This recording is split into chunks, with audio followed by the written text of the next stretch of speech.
Welcome, everyone. I'm thrilled to have you here for SPED 295E, where we'll explore positive behavior supports in the classroom. This will be a two-part video, and you're watching part one right now. My name is Belkis Choice-Praslin. It's spelled phonetically on your screen there. I will be your instructor for this course. Everyone calls me by my first name, Belkis, and you are welcome to do the same. Some students also call me Dr. Belkis, and that works too. I'll share more about myself in part two. For this video here, we're going to do a quick review of the class details and expectations. I'll do a short tour of our Canvas page, and finally we'll go over how to use Edpuzzle to view the lecture recordings for this class, including the next part of this video. So a quick how this class works. This course is fully asynchronous, so this means that you don't need to be online at any specific day or time. You'll have the flexibility to complete weekly assignments and activities on your own schedule, as long as you meet the deadlines. Even with that flexibility, regular engagement, timely submissions, and staying on track are still expected. We're trying something new this term. This course has not been offered in asynchronous format before, to my knowledge, and I've revamped all of the materials and assignments to make it work for this setup. It's summer, end of summer, and many of us are balancing a lot. So this format is hopefully designed to give you a bit more breathing room while staying grounded in meaningful learning. That said, this is still an experiment. It's definitely an experiment. I have reimagined the entire course from the ground up, and we're all going to be navigating this new structure together. So please don't think that you are going to be doing this and have no contact or no way to contact your professor or even think that they're looking at what you're doing. I'm going to be incredibly engaged in looking at what everybody is turning in and doing just to see how well this structure works.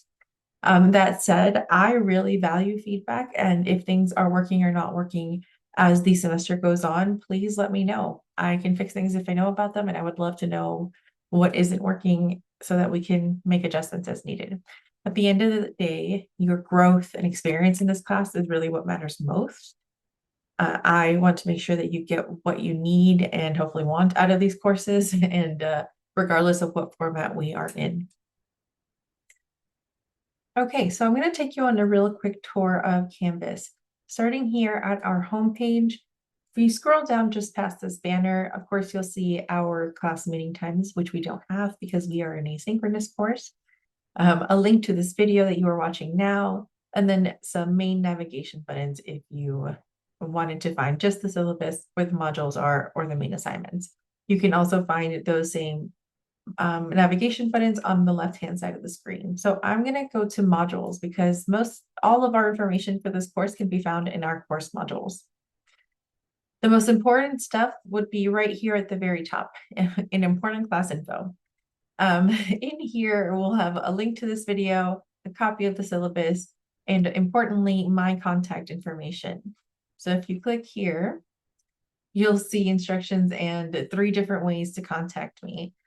You can email me, and if you email me, I usually respond within 1 to 2 days. I try my best, but sometimes the emails get a little bit ahead of me.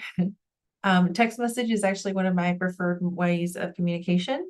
It says here to reserve for emergencies, but because we are in asynchronous format, text might be a really great way for us to get kind of more immediate responses. Usually when I get a text message, I respond within an hour. And so when you're doing an assignment and you need help, or you're stuck somewhere, please feel free to shoot me a text message. Just also tell me your name so I know who I'm talking to. And if you need help or with any assignment throughout the semester, you don't have to reach out to see if you can schedule some time with me. Instead, you are welcome to use this appointment scheduling link to make an appointment with me anytime you want. You don't have to ask for permission first. These are specifically made for my students. So you can select course support or advising, either one is fine. It depends if you want to meet for just 30 minutes or an hour. And you'll sign up, you'll get a Zoom link, and I will show up on Zoom whenever is available in that calendar that you signed up for. I actually really recommend that route if you want to talk about anything, and it's not quite a texting or messaging conversation, or if you want support with any of the work throughout this course. Now back on modules, if you scroll down, you will see a module for every week of the course. Inside those modules, we have the topic for the week, a weekly to-do list and materials, and these are the assignments that are due within the week. And then they'll tell you which day of the week that they are due, so Wednesdays or Fridays. I'm going to start by clicking on our to-do list and materials for week 1. And here I'll find just a step-by-step to-do list. Right now you are doing the first step of watching this how to navigate this class video. There is an optional introduce yourself discussion board, nothing particularly difficult, just to say hello. There is no points or due dates associated with this.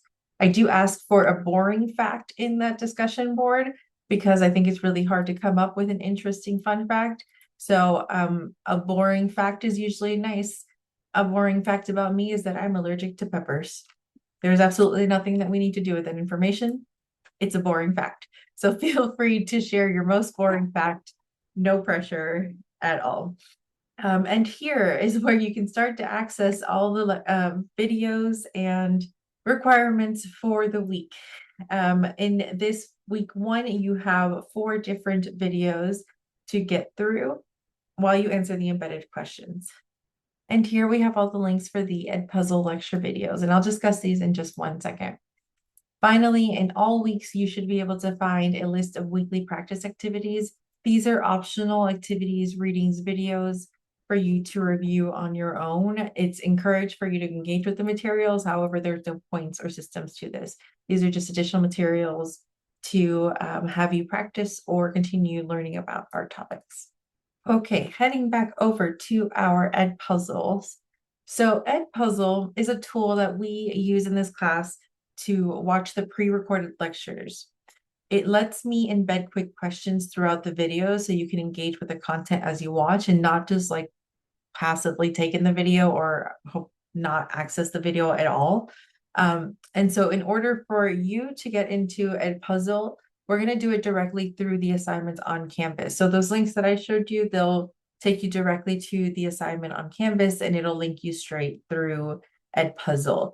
Theoretically, there's no need to go to another website. Sometimes in an older version of Edpuzzle, an external link to Edpuzzle would pop up. This is okay. And if it happens, don't worry, you're still on the right track. It might just get to a different tab on your browser. You might or likely not to need an account. Ideally, no login is not needed to use Edpuzzle. You should be able to watch the videos and complete the quizzes without creating an account directly on Canvas. But again, if let's say like there's an older version of Edpuzzle kind of floating around because it's never like the most prompt thing in the world, and you might be prompted to sign up to watch an Edpuzzle video. If this is the case, please use your Pacific email to keep everything connected. And if you have any trouble accessing the videos, getting through Edpuzzle, please let me know. Again, this is a newer version of this course, and so I will be here on hand to help anybody and make sure we can all get to the materials we need to.